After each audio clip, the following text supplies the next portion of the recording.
بسم اللہ الرحمن الرحیم۔ سورہ بقرہ کی آیت نمبر 173۔ انما حرم علیکم المیتۃ والدم ولحم الخنزیر وما اہل بہ لغیر اللہ فمن اضطر غیر باغ ولا عاد فلا اثم علیہ ان اللہ غفور رحیم۔ ترجمہ کنز العرفان۔ اس نے تم پر صرف مردار اور خون اور سور کا گوشت اور وہ جانور حرام کیے ہیں جس کے ذبح کے وقت غیر اللہ کا نام بلند کیا گیا، تو جو مجبور ہو جائے حالانکہ وہ نہ خواہش رکھنے والا ہو اور نہ ضرورت سے آگے بڑھنے والا ہو تو اس پر کوئی گناہ نہیں، بے شک اللہ بخشنے والا مہربان ہے۔ انما حرم علیکم، تم پر یہی حرام کیے۔ کفار نے چونکہ اپنی طرف سے بہت سے جانوروں کو حرام قرار دے رکھا تھا جن کا بیان سورہ مائدہ آیت نمبر 103 میں آئے گا، کفار کی اس حرکت پر فرمایا گیا کہ جن جانوروں کو تم نے حرام سمجھ رکھا ہے جیسے بحیرہ وغیرہ وہ حرام نہیں، حرام صرف وہ ہے جو ہم نے فرما دیے۔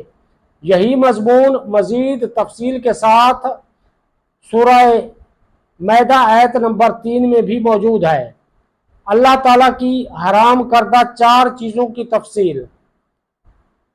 اللہ تعالیٰ کی حرام کردہ 4 چیزوں کی تفصیل۔ یہاں آیت میں 4 چیزوں کا بیان ہے۔ نمبر 1 مردار، نمبر 2 خون، نمبر 3 خنزیر کا گوشت، نمبر 4 غیر اللہ کے نام پر ذبح کیا جانے والا جانور۔ ان کی تفصیل یہ ہے۔ نمبر 1 مردار، جو حلال جانور بغیر ذبح کیے مر جائے یا اس کو شرعی طریقے کے خلاف مارا گیا ہو، مثلا مسلمان اور کتابی کے علاوہ کسی نے ذبح کیا ہو، یا جان بوجھ کر تکبیر پڑھے بغیر ذبح کیا گیا ہو، یا گلا گھونٹ کر یا لاٹھی پتھر ڈھیلے غلیل کی گولی سے مار کر ہلاک کیا گیا ہو، یا وہ بلندی سے گر کر مر گیا ہو، یا کسی جانور نے اسے سینگ مار کر مار دیا ہو، یا کسی درندے نے ہلاک کیا ہو اسے ایسے جانور کو مردار کہتے ہیں اور اس کا کھانا حرام ہے۔ البتہ مردار کا دباغت کیا ہوا چمڑا کام میں لانا اور اس کے بال سینگ ہڈی پٹھے سے فائدہ اٹھانا جائز ہے۔ زندہ جانور کا وہ عضو جو کاٹ لیا گیا ہو وہ بھی مردار ہے۔ نمبر 2 خون۔ خون ہر جانور کا حرام ہے جبکہ بہنے والا خون ہو۔ سورہ انعام آیت نمبر 145 میں فرمایا او دمم مسفوحا، یا بہنے والا خون۔ ذبح کے بعد جو خون گوشت اور رگوں میں باقی رہ جاتا ہے وہ ناپاک نہیں۔ نمبر 3 خنزیر۔ خنزیر یعنی سور نجس لعین ہے، اس کا گوشت، پوست، بال، ناخن وغیرہ تمام اجزاء نجس و حرام ہیں، کسی کو کام میں لانا جائز نہیں۔ چونکہ آیت میں اوپر سے کھانے کا بیان ہو رہا ہے اس لیے یہاں صرف گوشت کا ذکر ہوا۔ نمبر 4 غیر اللہ کے نام کا ذبیحہ۔ غیر اللہ کے نام کا ذبیحہ، اس کا معنی یہ ہے کہ جانور ذبح کرتے وقت اللہ تعالیٰ کے علاوہ کسی اور کا نام لیا جائے، اور جس جانور کو غیر اللہ کا نام لے کر ذبح کیا جائے وہ حرام و مردار ہے۔ البتہ اگر ذبح فقط اللہ تعالیٰ کے نام پر کیا اور اس سے پہلے یا بعد میں غیر کا نام لیا، مثلا یہ کہا کہ عقیقہ کا بکرا، ولیمہ کا دمبا، یا جس طرف سے وہ ذبیحہ ہے اسی کا نام لیا، مثلا یہ کہا کہ اپنے ماں باپ کی طرف سے ذبح کر رہا ہوں، یا جن اولیاء کے لیے اثار ثواب مقصود ہے ان کے نام لیا تو یہ جائز ہے، اس میں کوئی حرج نہیں۔ اور اس فعل کو حرام کہنا اور ایسے جانور کو مردار کہنا سراسر جہالت ہے۔ کیونکہ ذبح سے پہلے یا ذبح کے بعد غیر کی طرف منسوب کرنا ایسا فعل نہیں جو کہ حرام ہو، جیسے ہم اپنی عام گفتگو میں بہت سی عبادات کو غیر کی طرف منسوب کرتے ہیں۔ مثلا یوں کہتے ہیں کہ ظہر کی نماز، جنازہ کی نماز، مسافر کی نماز، امام کی نماز، مقتدی کی نماز، بیمار کی نماز، پیر کا روزہ، اونٹوں کی زکوٰۃ اور کعبہ کا حج وغیرہ۔ جب یہ نسبتیں حرام نہیں اور ان نسبتوں کی وجہ سے نماز، زکوٰۃ اور حج وغیرہ میں کفر و شرک اور حرمت تو درکنار نام کو بھی کراہت نہیں آتی، تو کسی ولی یا بزرگ یا کسی اور کی طرف منسوب کر کے فلاں کی بکری کہنا کیسے حرام ہو گیا، اور اس سے یہ خدا کے حلال کیے ہوئے جانور کیوں جیتے جی مردار اور سور ہو گئے کہ اب کسی صورت حلال نہیں ہو سکتے۔ جو لوگ انہیں مردار کہتے ہیں وہ شریعت مطہرہ پر سخت جرأت کرتے ہیں۔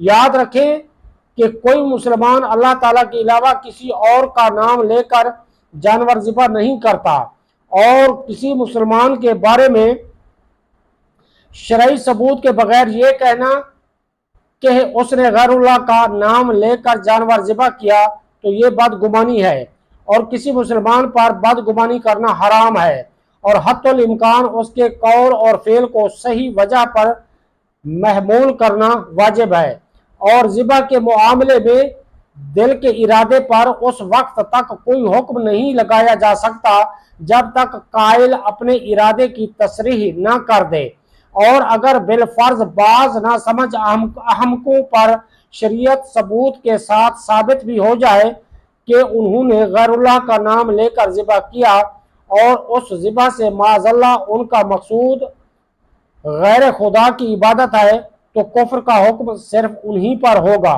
ان کی وجہ سے عام حکم لگا دینا اور باقی لوگوں کی بھی یہی نیت سمجھ لینا باطل ہے۔ خلاصہ کلام یہ ہے کہ مسلمان اپنے رب تعالیٰ کا نام لے کر ذبح کر رہا ہے تو اس پر بدگمانی حرام و ناروا ہے، اور خود سے بنائے ہوئے ذہنی تصورات پر کسی مسلمان کو معاذ اللہ کفر کا مرتکب سمجھنا اللہ تعالیٰ کے حلال کیے ہوئے کو حرام کہہ دینا ہے، اور تکبیر کے وقت جو اللہ تعالیٰ کا نام لیا گیا اسے باطل و بے اثر ٹھہرانا ہرگز صحیح نہیں، اور ہرگز صحیح ہونے کی کوئی وجہ نہیں رکھتا۔ اللہ تعالیٰ ارشاد فرماتا ہے وَمَا لَكُمْ أَلَّا تَأْكُلُوا مِمَّا ذُكِرَ اسْمُ اللَّهِ عَلَيْهِ، سورہ انعام آیت نمبر 119، ترجمہ کنز العرفان۔ اور تمہیں کیا ہے کہ تم اس میں سے نہ کھاؤ جس پر اللہ کا نام لیا گیا ہے۔ امام فخر الدین رازی رحمۃ اللہ علیہ فرماتے ہیں ہمیں شریعت مطہرہ نے ظاہر پر عمل کرنے کا حکم فرمایا ہے، باطن کی تکلیف نہ دی، تو جب اس نے اللہ تعالیٰ کا نام پاک لے کر ذبح کیا تو جانور کا حلال ہونا واجب ہے کہ دل کا ارادہ جان لینے کی طرف ہمیں کوئی راہ نہیں۔ اس مسئلے کے بارے میں مزید تفصیل اور دلائل جاننے کے لیے فتاوی رضویہ کی 20ویں جلد میں موجود اعلیٰ حضرت رحمۃ اللہ تعالی علیہ کا رسالہ سبل الاصفیہ فی حکم وباہ للاولیاء مطالعہ فرمائیں۔ فمن اضطر، تو جو مجبور ہو جائے، مضطر یعنی مجبور، جسے حرام چیزیں کھانا حلال ہے، وہ ہے جو حرام چیز کے کھانے پر مجبور ہو اور اس کو نہ کھانے سے جان چلی جانے کا خوف ہو، اور کوئی حلال چیز موجود نہ ہو، خواہ بھوک یا غربت کی وجہ سے، یا یہ حالت ہو کہ کوئی شخص حرام کے کھانے پر مجبور کرتا ہو اور نہ کھانے کی صورت میں جان کا اندیشہ ہو۔ ایسی حالت میں جان بچانے کے لیے حرام چیز کا قدر ضرورت یعنی اتنا کھا لینا جائز ہے کہ ہلاکت کا خوف نہ رہے، بلکہ اتنا کھانا فرض ہے۔ غفور الرحیم، بخشنے والا مہربان۔ حالت مجبوری میں حرام کھانے کی اجازت دینا اور اسے معاف رکھنا اللہ تعالیٰ کی کرم نوازی کی دلیل ہے۔ اس لیے آیت کے آخر میں مغفرت اور رحمت والی صفات کا تذکرہ فرمایا ہے۔